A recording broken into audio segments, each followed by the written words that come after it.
देखिए, मैं इमरान खान साहब की बहुत बड़ी फ़ैन होती थी, मैंने आपको बताया। फिर मैंने उनकी एक स्टेटमेंट पढ़ी और तब से मैं उनकी फ़ैन नहीं हूँ। बट देखें क्या स्टेटमेंट थी, पहले बता दें थोड़े। वो उनकी फेस स्टेटमेंट वैसे ही जैसे मैंने पिछले इंटरव्यू में रेप का बताया कि वो कह रहे थे कि औरतें अगर कपड़े छोटे पहनेंगी तो जाहिर सी बात है ऐसे केस होंगे। ये बहुत गलत बात है। अगर आपकी इतनी बड़ी ऑडियंस है, इतने लोग सुन रहे हैं, आप तो मर्दों को और मोटिवेट कर रहे हैं और उनको हौसला दे रहे हैं कि हाँ तुम लोग ठीक कर रहे हो, औरतों की गलती है सारी उनके कपड़ों में मसला है।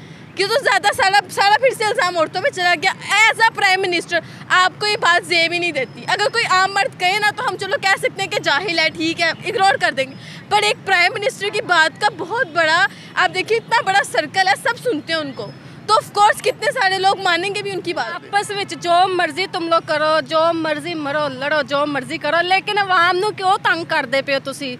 अवाम किसी ਦਾ ਭਰਾ ਦਾ कतल हो रहा है, गए लंघते टपते गोली बज गई, मर गए। क्या ही कर लिया था। मैं मरियम नवाज की सपोर्टर नहीं हूँ, बट एटलीस्ट वो हमारे लिए काम तो कर रही है ना। हमारे लिए हर वो शख्स अच्छा है जो हमारे मुल्क के लिए काम कर रहा है। अब चाहे वो इमरान खान हो, मरियम नवाज हो या कोई भी हो, TLP भी क्यों ना हो, अगर हमारे मुल्क के लिए बेहतरी कर रहे हैं तो हमारे लिए वो अच्छा है। अब ये फिजूल एहतजाज कर रहे हैं, इससे कोई फ़ायदा होना है? अगर कोई फ़ायदा होता है तो चलो समझ भी आता है, कोई फ़ायदा नहीं होना। 2 दिन आप लोग एहतजाज करें, तोड़ फाड़ करनी है, लोग मरेंगे, उसके बाद फिर सब ठंडे हो जाएंगे, बात खत्म हो जाएगी। इमरान खान साहब ने फिर कॉल दे दी एहतजाज की। देखिए, अब ये तो सारी बेवकूफ़, मैं इमरान खान की सपोर्टर होती थी, पर ये सारी बेवकूफ़ी की बात है। आप खुद बताएं कि इसमें सारा नुकसान हमारा है। हमारे मुल्क में ना अब कोई बेहतरी होनी भी नहीं है। अब जो नुकसान होता जा रहा है वो तो बाहर के मुल्क होते हैं, बड़े मुल्क होते हैं, डेवलप्ड कंट्रीज, जहाँ पे बाद में नुकसान की भरपाई होती है। यहाँ पे ना नुकसान की भरपाई होनी है, सारी खवारी हम काट रहे हैं, लोग मरी जा रहे हैं। ਇੱਧਰ ਥੋੜੀ ਗੱਲ ਕਰਨਾ ਚਾਹਾਂਗੇ। ਜਿਹੜੀਆਂ ਸਵਾਰੀਆਂ ਨੇ ਉਹ ਰੁੱਲ ਜਾਂਦੀਆਂ ਨੇ, ਉਹਨਾਂ ਨੂੰ ਕਨਵੇਸ ਨਹੀਂ ਲੱਭਦੀ, ਉਹਨਾਂ ਦਾ ਕਿੰਨਾ ਨੁਕਸਾਨ ਹੁੰਦਾ। ਮਤਲਬ ਤੁਸੀਂ ਅਸੀਂ ਵੀ ਜਿਹੜੇ ਟਰੈਵਲ ਕਰਨ ਤੇ ਸਾਨੂੰ ਪਰੇਸ਼ਾਨੀ ਹੁੰਦੀ। ਸਵਾਰੀਆਂ ਰੁਲਣੀਆਂ ਤੇ ਬਾਅਦ ਵਿੱਚੋਂ ਨੇ, ਪਹਿਲੇ ਤੇ ਤੁਹਾਡੇ ਕੰਮ ਜਿਸ ਕੰਮ ਲਈ ਤੁਸੀਂ ਨਿਕਲਣਾ ਉਹੀ ਬੰਦ ਹੋ ਜਾਣਾ। इमरान खान साहब ने सोचा मैं भी लुच तल लूँ, थोड़ा सा मौके से फ़ायदा उठा लूँ और मैं भी लोगों को बताऊं कि मैं जिंदा हूँ। जो तरक्की के राह पे गामजन है, आप देख रहे हैं अपने आप को, एक मईशत ऊपर आ रही है थोड़ी थोड़ी करके, चाहे कतरा कतरा करके आ रही है, लेकिन आ रही है, बेहतरी आ रही है हमारे मुल्क में। वो फिर सारी चीज़ें आपको पता है, ये पिछले 3-4 दिन सब चीज़ें बंद रही, सड़कें खाली रही, तोड़ फोड़ हुई, ईंटें पत्थर हर चीज़, कोई भी चीज़ नहीं छोड़ी। ऑरेंज लाइन का इतना नुकसान हो गया। बिस्मिल्लाहिर्रहमानिर्रहीम, मैं आपका मेज़बान राना नासिर और आप देख रहे हैं D7 न्यूज़। नाज़रीन, जैसा कि आप जानते हैं कि TLP की जानिब से एहतजाज किया गया, तोड़ फोड़ की गई, उसकी वजह से मेट्रो, ऑरेंज, स्पीडो और ओवरऑल जो है अपना जो है लोकल सवारियाँ वगैरह बंद। लेकिन यहाँ पे अगर बात कीजिए तो आज सुबह अलीमा बाजी कह रही है कि इमरान खान साहब की कॉल है और पूरा पाकिस्तान बंद किया जाएगा, जुमे वाले दिन की कॉल है। तो उसके ऊपर थोड़ी बात करेंगे। क्या हमारी जो मईशत है वो पहले परेशान है, आवाम जो है बेरोज़गार है, कारोबार पहले से नहीं है। लेकिन जब स्पीडो, ऑरेंज, मेट्रो वगैरह बंद होती है, आम लोकल सवारी वगैरह बंद होती है, तो आम शहरियों के दिल में क्या गुजरती है। और इनके अगर बात कीजिए तो इनके ऊपर जो सफ़र ना करना बड़ी मुश्किल होता है। इसके ऊपर थोड़ी बात करेंगे। अस्सलाम वालेकुम। वालेकुम सलाम। कैसी है रामा? अल्हम्दुलिल्लाह। पहले नंबर पे तो आपको थोड़ा हमने डिस्टर्ब किया, आपका गला वगैरह ठीक नहीं ये है। गला भी बस इन लोगों की वजह से खराब हुआ था, इन्होंने धुएं सुन सुन के। हाँ, आप तो रहती भी उधर ही है ना, की मोड़ी रहती है। क्या हो गया? कुछ शल अपना आंसू गैस लग गई है? उसी गैस की वजह से मुझे लगता है मेरा गला खराब हो गया। मेहरबानी किया करो, थोड़ा इंसान अवाम का भी ख्याल करना चाहिए। अब ये इमरान खान साहब ने फिर कल कॉल दे दी है जुमे वाले दिन की कि भैया जहाँ हड़ताल होगी और भाई आपस में जो मर्जी तुम लोग करो, जो मर्जी मरो लड़ो, जो मर्जी करो, लेकिन अवाम नूं क्यों तंग करदे पे हो तुसी? अवाम किसी ਦਾ ਭਰਾ ਦਾ कतल हो रहा है, गए लंघते टपते गोली बज गई, मर गए, किसी का कोई नुकसान हो रहा है, किसी का सब्जी नहीं हो रही। सब्जी हद तक कि कल परसों जो हुआ था तो वो मंडियों में भी आग लगा दी थी इन्होंने, फ्रूट को। हाँ नहीं, इधर उस साइड पे भी हो रही थी ना, ये UET वाली साइड पे भी। हाँ, तो लोगों के नुकसान क्यों कर रहे हो आप? आपस की लड़ाई है, आप आपस की हद तक रखो, अवाम को बीच में ना लेके आओ। अवाम के बड़े नुकसान हो रहे, ना तो ਤੁਹਾਡੇ ਨਾਲ ਲੈਣਾ है, ना कोई देना है। अच्छा सहमा, अगर ਇੱਧਰ ਥੋੜੀ ਗੱਲ ਕਰਨਾ ਚਾਹਾਂਗੇ। ਜਿਹੜੀਆਂ ਸਵਾਰੀਆਂ ਨੇ ਉਹ ਰੁੱਲ ਜਾਂਦੀਆਂ ਨੇ, ਉਹਨਾਂ ਨੂੰ ਕਨਵੇਸ ਨਹੀਂ ਲੱਭਦੀ, ਉਹਨਾਂ ਦਾ ਕਿੰਨਾ ਨੁਕਸਾਨ ਹੁੰਦਾ। ਮਤਲਬ ਤੁਸੀਂ ਅਸੀਂ ਵੀ ਜਿਹੜੇ ਟਰੈਵਲ ਕਰਨ ਤੇ ਸਾਨੂੰ ਪਰੇਸ਼ਾਨੀ ਹੁੰਦੀ। ਸਵਾਰੀਆਂ ਰੁਲਣੀਆਂ ਤੇ ਬਾਅਦ ਵਿੱਚੋਂ ਨੇ, ਪਹਿਲੇ ਤੇ ਤੁਹਾਡੇ ਕੰਮ ਜਿਸ ਕੰਮ ਲਈ ਤੁਸੀਂ ਨਿਕਲਣਾ ਉਹੀ ਬੰਦ ਹੋ ਜਾਂਦਾ ਹੈਗਾ। ਬਿਲਕੁਲ ਸਹੀ ਗੱਲ ਹੈ। ਤੇ ਤੁਸੀਂ ਜਦੋਂ ਘਰੋਂ ਨਹੀਂ ਨਿਕਲੋਗੇ ਤਾਂ ਕਮਾਈ ਕਿੱਥੋਂ ਕਰਕੇ ਲਿਆਓਗੇ? ਹੁਣ ਖਾਸ ਤੌਰ ਤੇ ਮਰਦਾਂ ਲਈ ਹੈਗਾ ਹੈ। ਪਿਛਲੇ 2-4 दिन ਤੁਸੀਂ ਇੱਥੇ ਨਹੀਂ ਆਏ ਹੋ, ਇੰਟਰਵਿਊ ਨਹੀਂ ਬਣਾਏ, ਨਹੀਂ ਬੰਦ ਸੀ, ਮੈਟਰੋ ਔਰੇਂਜ ਵਗੈਰਾ ਬੰਦ ਹੈਗੀ ਸੀ। हाँ बिल्कुल बंद है किसी आए नहीं नुकसान कितना होया साडा होया ਤੁਹਾਡਾ ਕੀ ਜਾਂਦਾ ਤੁਸੀਂ ਤੇ ਆਪਸ ਵਿੱਚ ਲੜ ਕੇ ਫਿਰ ਬਾਅਦ ਚ ਇੱਕੋ ਮੇਕੋ ਜਾਣਾ ਇਕੱਠੇ ਬਹਿ ਕੇ ਖਾਣਾ ਪੀਣਾ ਹੈਗਾ ਮੈਂ ਇਦਾਂ ਕਰ ਲੈਣਾ ਹੁਣ ਇੰਜ ਨਹੀਂ ਇੰਜ ਕਰ ਲਵਾਂਗੇ ਜਿਹੜੀ ਜਾਣਾ ਜਾਣ ਕੇ ਉਹਨਾਂ ਦਾ ਕੌਣ ਜ਼ਿੰਮੇਦਾਰ ਹੈਗਾ ਸਮਝ ਜਿਹੜੇ ਪੰਜਾਬ ਪੁਲਿਸ ਦੇ ਕਾਂਸਟੇਬਲ ਮਰ ਗਏ ਐਸਐਚਓ ਸਾਹਿਬ ਮਰ ਗਏ ਟੀਐਲਪੀ ਦੇ ਜਵਾਨ ਵੀ ਮਰਦੇ ਪਏ ਨੇ ਇਹਨਾਂ ਦੀਆਂ ਜ਼ਿੰਦਗੀਆਂ ਵਾਪਸ ਕਿਵੇਂ ਆਣਗੀਆਂ ਇਹਨਾਂ ਦੇ ਮਾਪਿਓ ਬੀਵੀ ਬੱਚਿਆਂ ਨੂੰ ਕੌਣ ਦੇਗਾ ਅਸੀਂ ਕੀਮਤੀ ਜਾਨਾਂ ਉਹੀ ਤਾਂ ਮੈਂ ਕਹਿ ਰਹੀ ਹੈਗੀ ਕਿ ਆਪਸ ਵਿੱਚ ਤੁਸੀਂ ਬਾਅਦ ਚ ਮਾਇਦਾ ਕਰ ਲੈਣਾ ਹੈਗਾ ਇਕੱਠੇ ਬੈਠਣਾ ਖਾਣਾ ਪੀਣਾ ਸੁਲਾ ਸਫਾਈ ਕਰ ਲੈ ਲੇਕਿਨ ਜਿਹੜੀ ਜ਼ਿੰਦਗੀਆਂ ਚਲੀਆਂ ਜਾਂਦੀਆਂ ਉਹ ਕਿੱਥੋਂ ਆਣੀਆਂ ਨੇ ਵਾਪਸ ਹੁਣ ਇਮਰਾਨ ਖਾਨ ਨੂੰ ਕੀ ਸੂਝੀ ਹੈ ਕਿ ਉਹਨਾਂ ਨੇ ਆ ਕੇ ਫਿਰ ਕਾਲ ਦੇ ਦਿੱਤੀ ਬਸ ਉਹਨਾਂ ਨੇ ਵੀ ਕਹਿਤਾ ਕਿ ਹੁਣ ਅਸੀਂ ਸਾਡਾ ਹਿੱਸਾ ਪਾਣਾ ਬਾਕੀ ਹੈਗਾ ਅਸੀਂ ਵੀ ਪਾ ਲਈ ਇਹਨਾਂ ਨੇ ਜੋ ਮੌਲਵੀਆਂ ਨੇ ਕਰਨਾ ਸੀ ਜੋ ਪੁਲਿਸ ਵਾਲਿਆਂ ਨੇ ਕਰਨਾ ਸੀ ਕਰ ਲਿੱਤਾ ਤੇ ਹੁਣ ਸਾਡਾ ਹਿੱਸਾ ਬਾਕੀ ਹੈਗਾ ਅਸੀਂ ਵੀ ਜਿਹੜਾ ਹੈਗਾ ਨਾ ਸ਼ੁਰੂਆਤ ਕਰ ਲਈਏ ਅੱਛਾ ਦੁਨੀਆ ਜਿਹੜੀ ਹੈ ਲੈ ਤੇ ਦਾਲਾ ਕਰ ਲਈਏ अफगानिस्तान हो गया इंडिया हो गया बांग्लादेश हो गया सभी लोग साढ़े तो अगे जाते जा रहे हैं पाकिस्तान ਜਿਹੜਾ बैक टू बैक ਹੁੰਦਾ ਜਾ ਰਿਹਾ ਕਿਉਂਕਿ ਪਾਕਿਸਤਾਨ ਦੀ ਆਵਾਮ ਕੋਆਪਰੇਟਿਵ ਨਹੀਂ ਹੈਗੀ ਅਗਰ ਹੋਵੇ ਵੀ ਤੇ ਫਿਰ ਇੱਕ ਹੋਵੇ ਤੇ ਦੂਸਰੀ ਪਾਰਟੀ ਜਿਹੜੀ ਉਹ ਮੁਖਾਲਿਫ ਹੁੰਦੀ ਹੈ ਦੂਸਰੀ ਹੋਵੇ ਤੇ ਤੀਸਰੀ ਮੁਖਾਲਿਫ ਹੁੰਦੀ ਕਿਸੇ ਦਾ ਵੀ ਆਪਸ ਵਿੱਚ ਜਿਹੜਾ ਨਾ ਮੈਚ ਨਹੀਂ ਹੈਗਾ ਮਾਈਂਡ ਕਿ ਕੀ ਕਰਨਾ ਹੈ ਕੀ ਨਹੀਂ ਕਰਨਾ ਇੱਕ ਕਹੇਗਾ ਕਰਨਾ ਦੂਜਾ ਕਹੇਗਾ ਇੰਜ ਨਹੀਂ ਮੈਂ ਇੰਜ ਕਰਨਾ ਤੂੰ ਹੁਣ ਵਜ਼ੀਰ ਆਜ਼ਮ ਬਣ ਗਿਆ ਹੁਣ ਮੈਂ ਬਣਨਾ ਹੈਗਾ ਮਤਲਬ ਤੂੰ ਕੁਰਸੀ ਛੱਡ ਅਗਲੀ ਕੁਰਸੀ ਮੇਰੀ ਤਿਆਰ अच्छा अस्सलाम वालेकुम की कहना चाहोगे सारे इमरान खान साहब ने देती है कि अपना ना ਅਸੀਂ ਆਪਣਾ ਇਤਜਾਜ ਕਰਾਂਗੇ ਪੂਰਾ ਮਨ ਇਤਜਾਜ ਕਰਾਂਗੇ ਜਾਂ ਪਈਆ ਜਾਮ ਹੜਤਾਲ ਹੋਏਗੀ ਤੇ ਪਹਿਲੇ 3-4 ਦਿਨ ਜਿਹੜਾ ਬੜਾ परेशानी आवाम ਨੂੰ मुश्किल का सामना करना पड़ रहा है हमारे जो सियासतदान है ना उनका एक शुगल है वो भी है कि वो शिद्दत पसंद हैं वो माशरे को लोगों को और तोड़ फोड़ को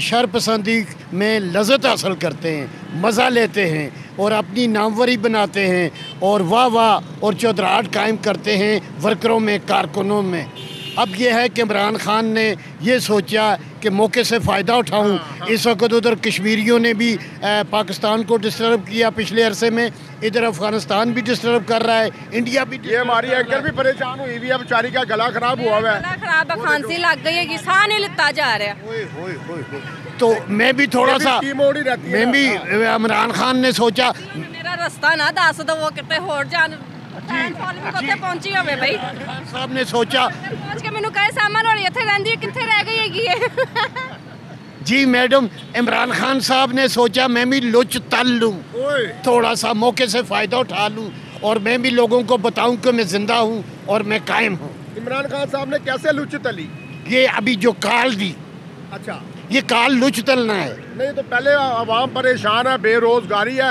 इमरान खान उनके घर में राशन डलवाएंगे पहले भाई जब आप परेशान होंगे उस वक्त मैं आपको नीचा दिखा सकता हूँ ना जब आप हैप्पी होंगे तो मैं तो आपके साथ कुश्ती नहीं कर सकता अवाम को किधर ले जाए ये पाकिस्तानी हमारा कसूर क्या है कि हम पाकिस्तान में पैदा हुए हैं हम लीडर हैं हम लोगों को परेशान करके मज़े लेते हैं ये तो नहीं चाहिए इमरान खान साहब जो है ना ये मौके से फ़ायदा उठाते हैं ये ब्लैक मेलिंग करने का हुनर खूब जानते हैं वालेकुम अस्सलाम कैसी हैं आप ठीक शुक्र अल्लाह का क्या नाम है आपका फलक नूर अच्छा अब बात कीजिए नूर तो यहाँ पे अगर पिछले दिनों में देखा होगा टीएलपी वर्सेस हुकूमत के दरमियान जो है काफ़ी जो है इख्तलाफात हुए रास्ते बंद है मेट्रो बंद है ऑर्डिनरी ट्रेन बंद है वट कल की अगर बात कीजिए तो इमरान खान साहब ने फिर कॉल दे दी एहतजाज की देखिए अब ये तो सारी बेवकूफ़ मैं इमरान खान की सपोर्टर होती थी पर ये सारी बेवकूफ़ी की बात है आप खुद बताएं कि इसमें सारा नुकसान हमारा है हमारे मुल्क में ना अब कोई बेहतरी होनी भी नहीं है अब जो नुकसान होता जा रहा है वो तो बाहर के मुल्क होते हैं बड़े मुल्क होते हैं डेवलप्ड कंट्रीज जहाँ पे बाद में नुकसान की भरपाई होती है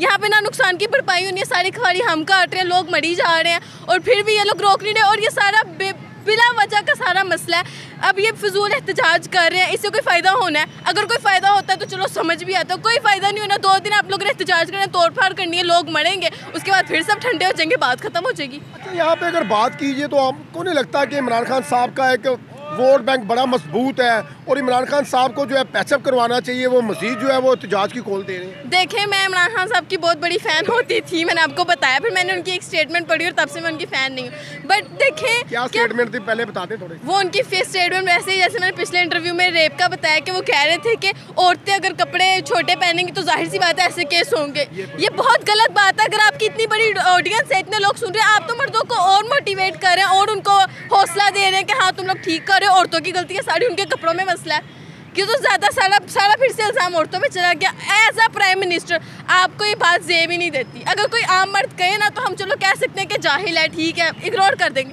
पर एक प्राइम मिनिस्टर की बात का बहुत बड़ा, आप देखिए इतना बड़ा सर्कल है, सब सुनते हैं उनको, तो ऑफ कोर्स कितने सारे लोग मानेंगे भी उनकी बात को। अच्छा, कॉल के वाले से क्या कहेंगे? इमरान खान साहब ने अच्छे मौके पे कॉल दिया दोबारा से? नहीं, गलत किया, बहुत गलत किया। वो इतने बड़े आदमी होके भी अकल से काम ही नहीं ले रहे। सारा नुकसान तो हमारा हो रहा है, उनके सपोर्टर्स का ही नुकसान हो रहा है। अपना टाइम वेस्ट कर रहे हैं लोग, काम वाम छोड़ के आ रहे हैं, और फ़ायदा तो कोई होना नहीं है।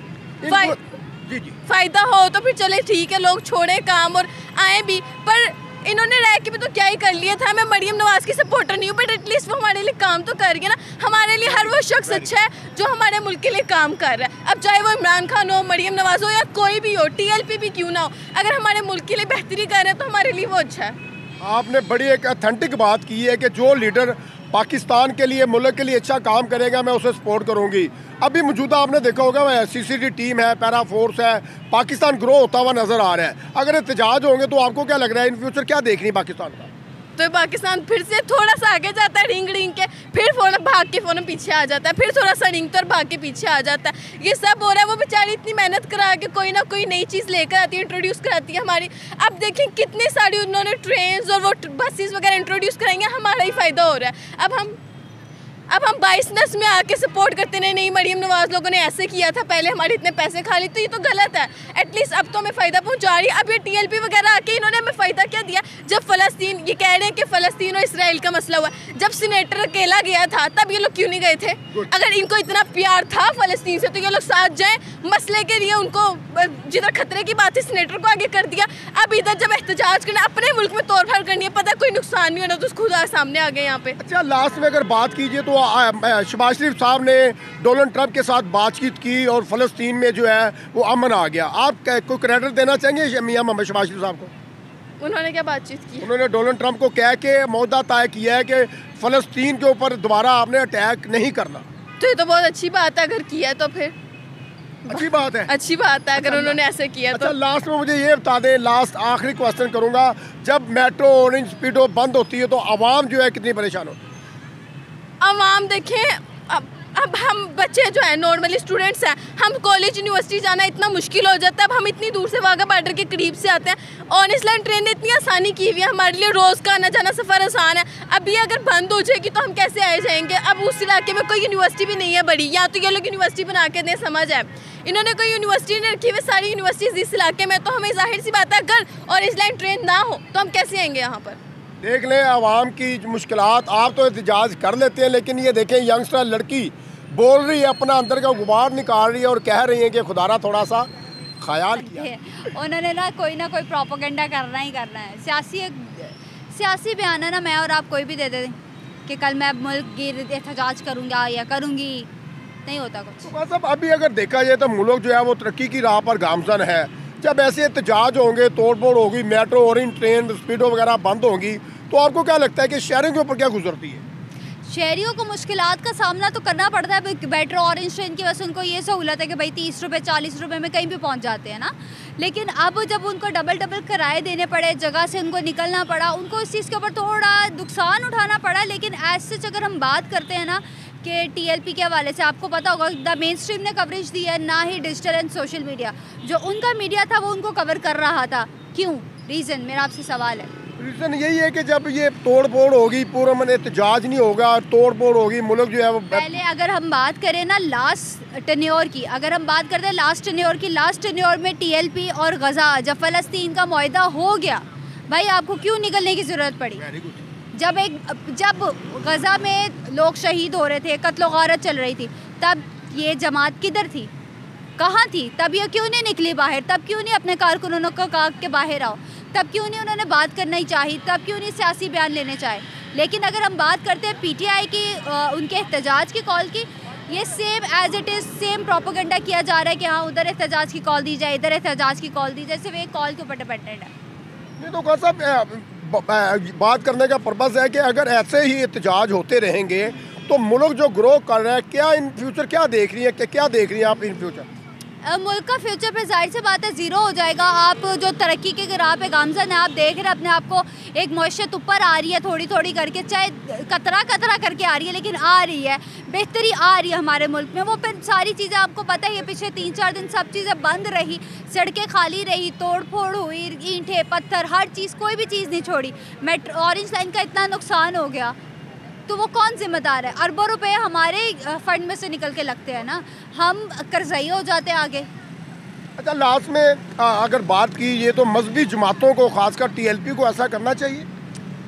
मजहबी जमात के मौलवी का दिमाग फिरते हुए देर नहीं लगती, वो मारते भी हैं और मर भी जाते हैं। लेकिन उनको थोड़ी होश से नाखुन लेने चाहिए थी कि भाई अगर आप पुरअमन एहतजाज की कॉल दे रहे हो तो पुरअमन एहतजाज हो, ये ना हो कि आप ईंटें पत्थर लेके सारों को मारना शुरू कर दो।